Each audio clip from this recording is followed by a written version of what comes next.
Right now, on top of a tower somewhere, a man is on guard, watching for smoke, working for you, protecting your forests.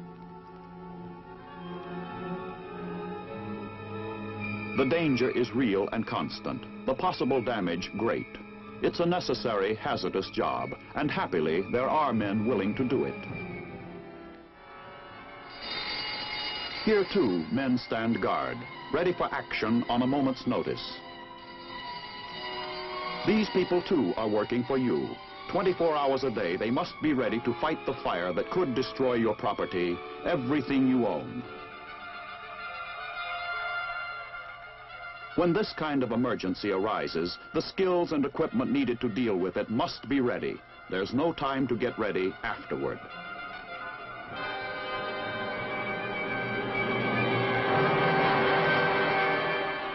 We make laws by which to live, but law without authority is no law. So these men, too, are working for you, upholding these laws, guarding you against crime. Here, still another man stands guard.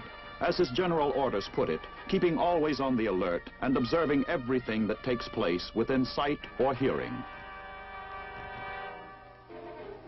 This man and others like him are working for you too, and for themselves, since what they are guarding belongs equally to us all. Less tangible than forests or property, but in the end, far more important. They guard our freedom. This post is somewhere in Germany, overlooking a sector of the Iron Curtain. Over there, behind barbed wire barriers, is a captive country, a Soviet satellite. It's a lonely post, but this man is far from alone in his job. Some miles away, in an impressive complex of buildings, is the headquarters of the Army organization of which he is a part. The location is Heidelberg, Germany. The headquarters, that of the United States Army in Europe, USAREUR. And this is part one of the USAREUR story.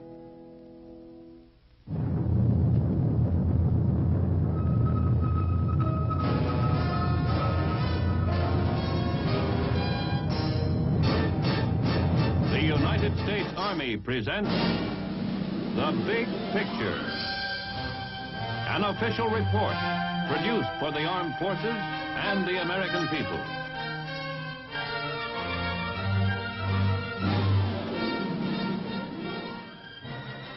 At USAREUR headquarters, an officer takes a moment during a busy day to examine a new information poster. It is one in which he has a particular interest. We'll let him tell you why himself. For 40 years, this man has been my vocation and avocation.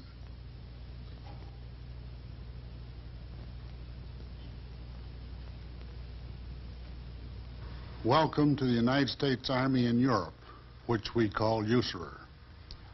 I will explain shortly what that means. But first, my name is Bruce Clark. I am a general in your Army. I have not always been a general, for in fact, I started as a private in 1918. I am speaking to you from my desk in Heidelberg, Germany.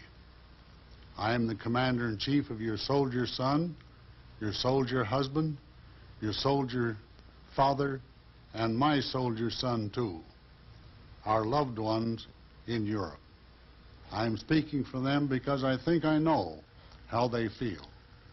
They are proud over here in a foreign country. First, because they're Americans. Secondly, because their country, you, as the greatest nation on earth, has not let them down.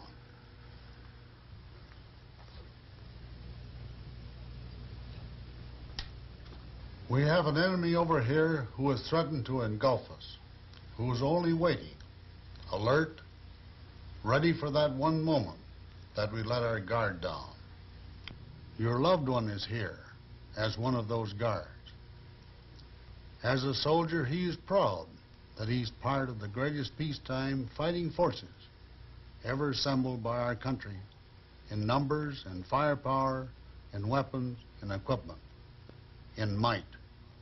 It is a might that each night we sincerely hope that we shall never have to use, for we of the United States are a lawful nation, a peace-loving nation. But let the enemy make no mistake, we are ready. You have seen to that by giving us the United States Army in Europe. USAREUR is something the public, you, know too little about.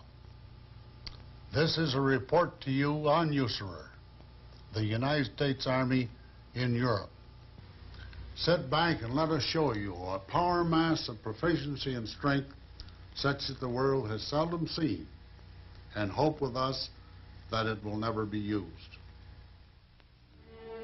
Heidelberg, tiny, ancient, peaceful. There is a quiet, contemplative sense of things here, and well there might be. The University of Heidelberg had already been a center of learning for 100 years when Columbus set out to discover a new world.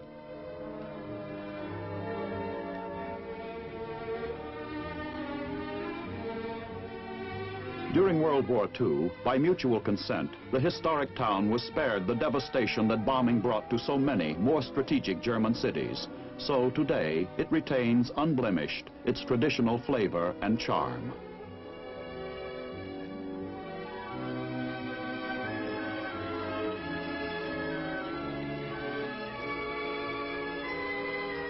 Almost paradoxically, Heidelberg is also the headquarters for USAREUR, a military establishment of tremendous importance and striking power, command center for hundreds of thousands of fighting men, missiles, guns, tanks, and aircraft, strategically placed throughout Germany, Italy, and France.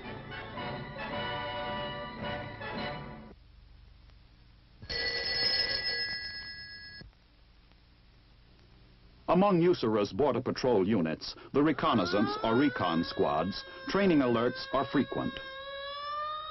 The men never know in advance when an alert is coming.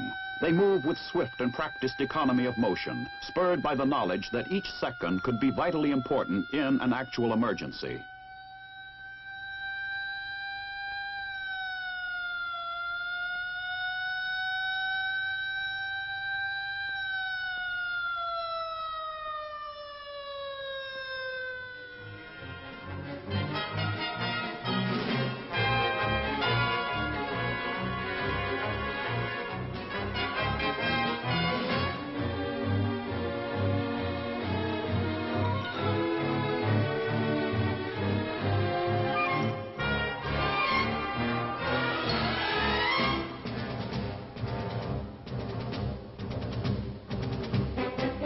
Minutes after the alarm is sounded, the entire unit is in position, ready to move out with full combat gear to wherever the trouble spot might be. Tanks and armored personnel carriers, jeeps, and men.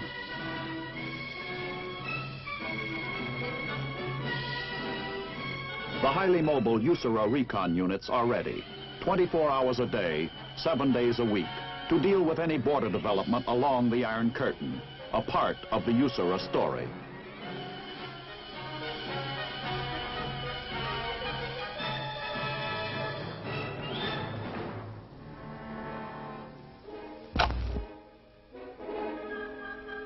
Elsewhere in Germany, an Army colonel boards a helicopter to take a look at some of the 200 miles of barbed wire border which the men of his armored cavalry regiment patrol.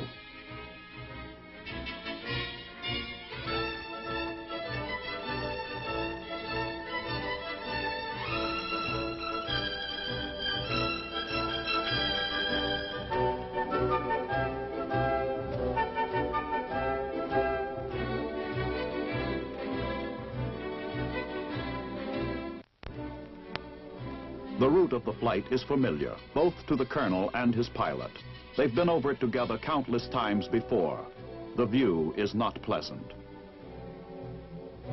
An endless barrier of barbed wire. Behind it, freshly plowed fields. These are not plowed for planting. They are plowed to remove all possible concealment and to reveal the footprints of anyone who tries to approach the barrier, seeking freedom on this side. The fences are electrified with enough voltage to kill anyone who grasps a strand of the barbed wire, making of the satellite country on the other side a single vast concentration camp.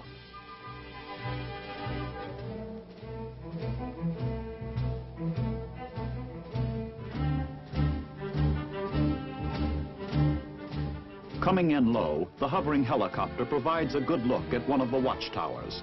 The communist sentries work always in pairs with a double assignment: watch for escaping citizens and watch each other. Viewed from this height, actuality can take on the sharp clarity of a symbol.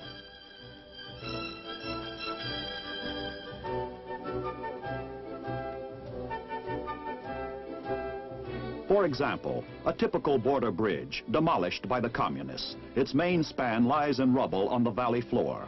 On either side of the break, a wide modern highway, grass growing up in its joints, a highway which leads now nowhere at all. Or consider this Czechoslovakian farming town. St. Kinsperk was its name once, and once it was active, productive, alive. Today, the only thing moving in it is the shadow of a patrol helicopter. It was too close to the border, too good an escape hatch. Its people evacuated, St. Kinsperk is earmarked for destruction.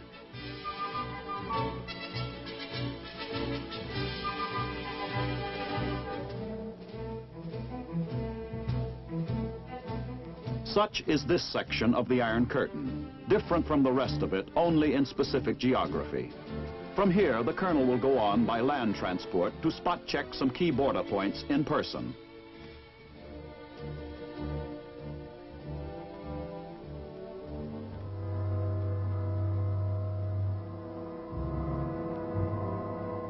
One such key point is located in this concrete bunker, a border station, from which observer teams keep constant watch across the barrier.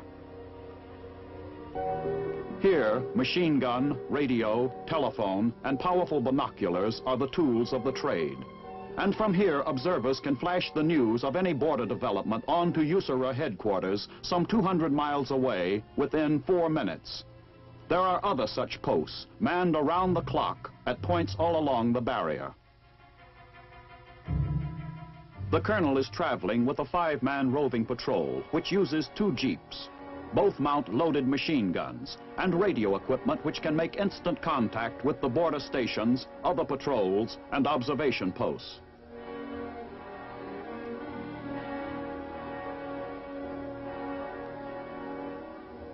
Here, near the border, the vehicles of patrol units have the road to themselves. The lack of traffic would be understandable, even if there were no military restrictions. Every road to the border, big or little, is a dead end. Periodically, a stop must be made to take a close look at some particular feature. Repeated, detailed inspection through field glasses, day in, day out. And anything the least bit different, a reinforcement of a section of the barrier, a change in the patrol schedule of the guards on the communist side, anything is to be reported on the spot by radio.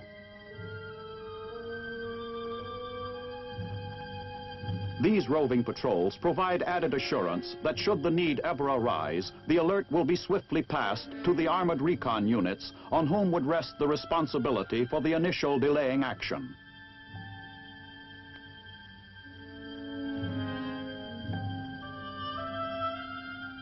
The check completed, it's back into the saddle and move out to the next stop.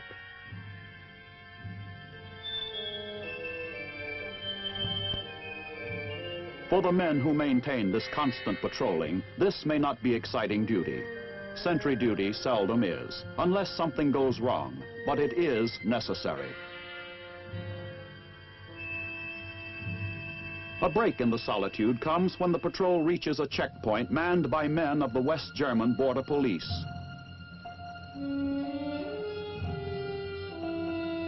These men effectively maintain surveillance over a wide area with the help of their keen-nosed sentry and tracking dogs.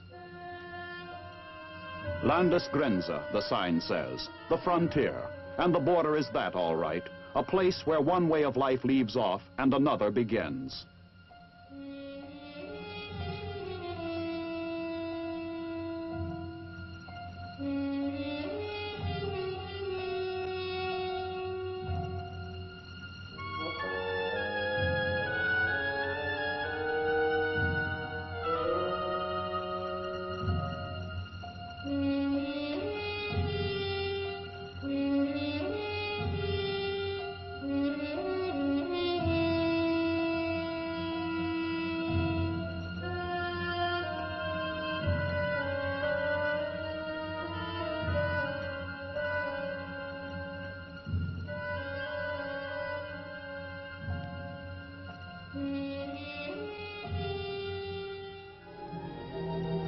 These particular checkpoints happen to be on the border between Germany and communist-held Czechoslovakia. But along other sectors of the Iron Curtain are other roving patrols like this one, constantly on the move, checking, watching across the barriers, reporting change or lack of change. It has been called a war of binoculars.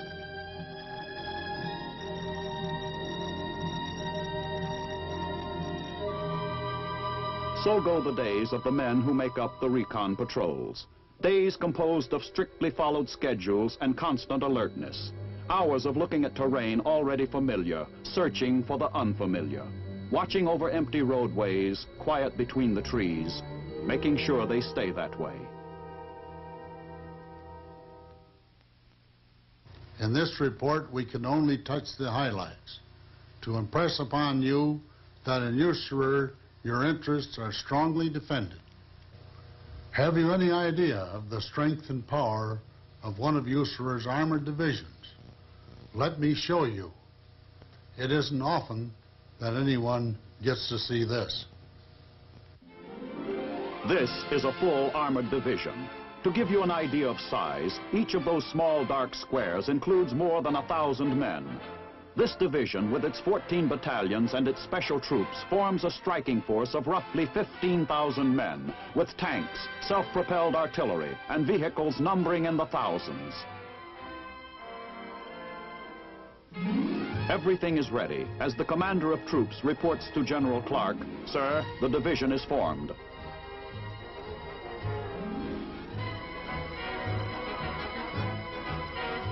Never before on film has the full massed might of an armored division been assembled in a single formation.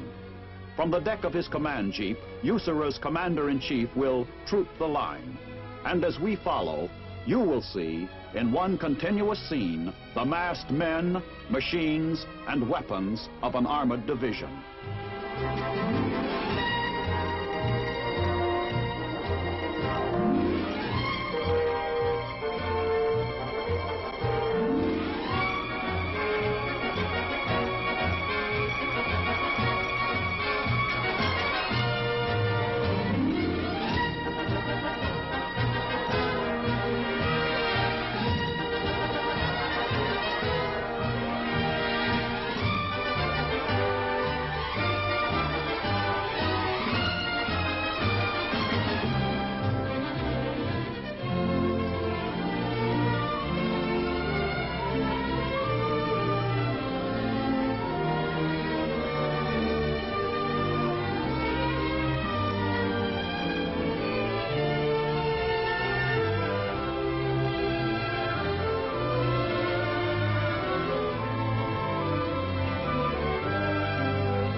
The review is over, and 15,000 men jump to the business of getting the division ready to move out.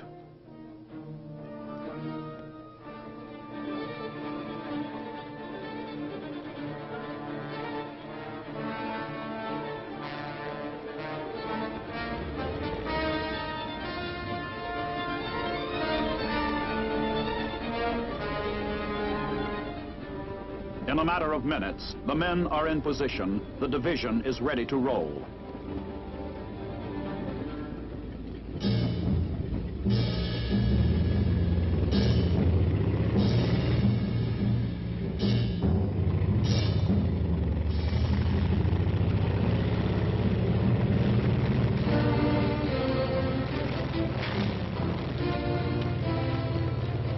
These are M48 tanks, the fast-moving cavalry of the 20th century.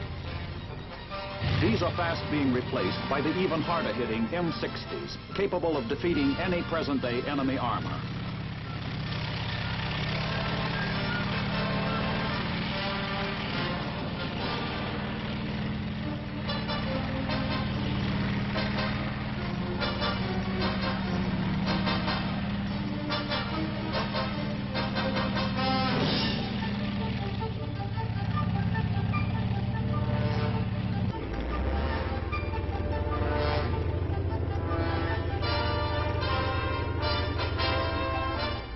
Personnel carriers, enough of them to race thousands of fully equipped armored infantrymen into battle and deliver them ready for action from behind their shields of armor plate.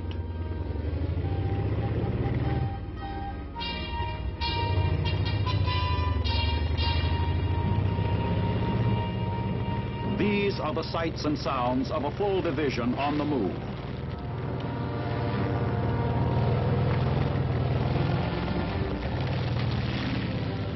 Hundreds of jeeps, trucks, support vehicles, like the armored assault bridges which you see in the background.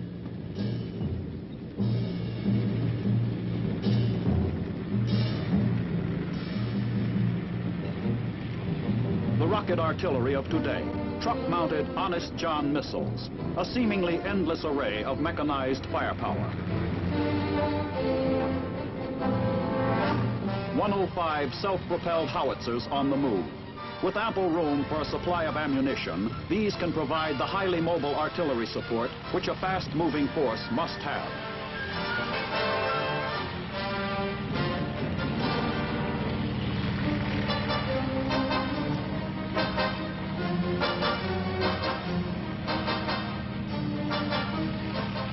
Last in line come the formidable 155s.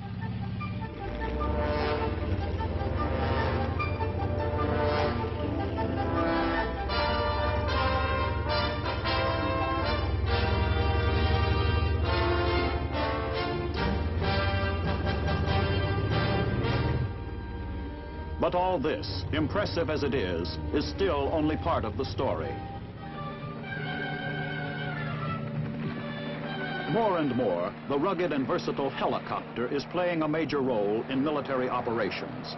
Without need for airstrips or parachutes, USAREUR copters can move troops swiftly over short distances and set them down where the action is, fresh, untired by forced marching or rugged terrain, fully equipped and ready to put their weapons into operation.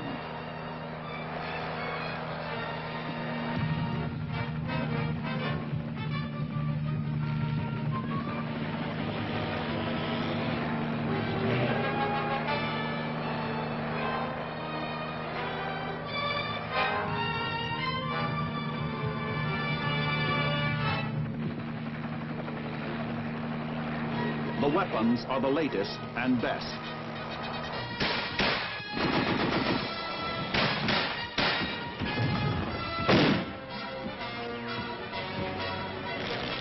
Light Army observation planes are available to direct the mortar and artillery fire of ground forces with pinpoint accuracy to its target. Still more supporting fire is available from helicopters armed with racks of rockets. Copters armed with machine guns and rockets and linked by radio with ground units can be used to help neutralize specific targets in support of an infantry assault.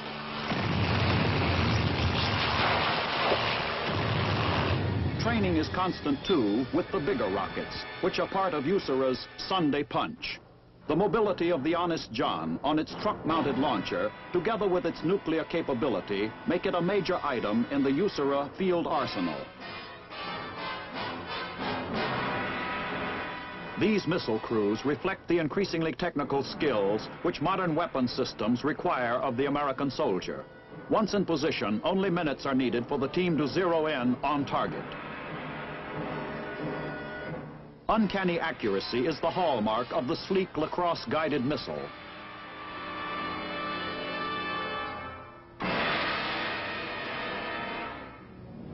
Another important part of USAREUR's preparedness is here, several hundred feet above the earth. USAREUR units are not only ready for action where they are prepared to get up and go. In an era of swiftly developing situations, the capacity to react immediately and in effective force is a necessity. USAREUR's airborne units provide that capacity. Today, however, not all operations involve large regular forces of combat troops. Increasingly, insurgency and guerrilla operations threaten the security of free nations. Our answer in Europe to this problem lies with the men of the 10th Special Forces. The small Special Forces team does not require a large and open drop zone, and in actual practice would seldom have one.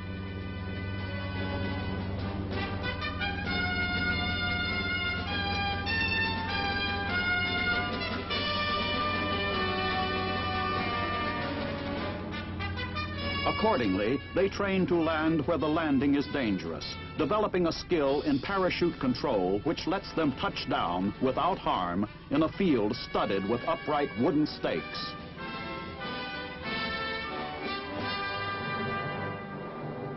With this introduction to the men of Special Forces, we come to the end of Part 1 of the USAREUR story.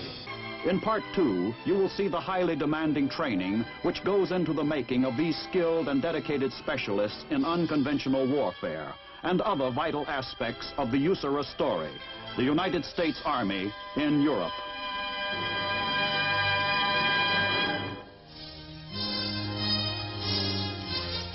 The Big Picture is an official report for the armed forces and the American people. Produced by the Army Pictorial Center. Presented by the Department of the Army in cooperation with this station.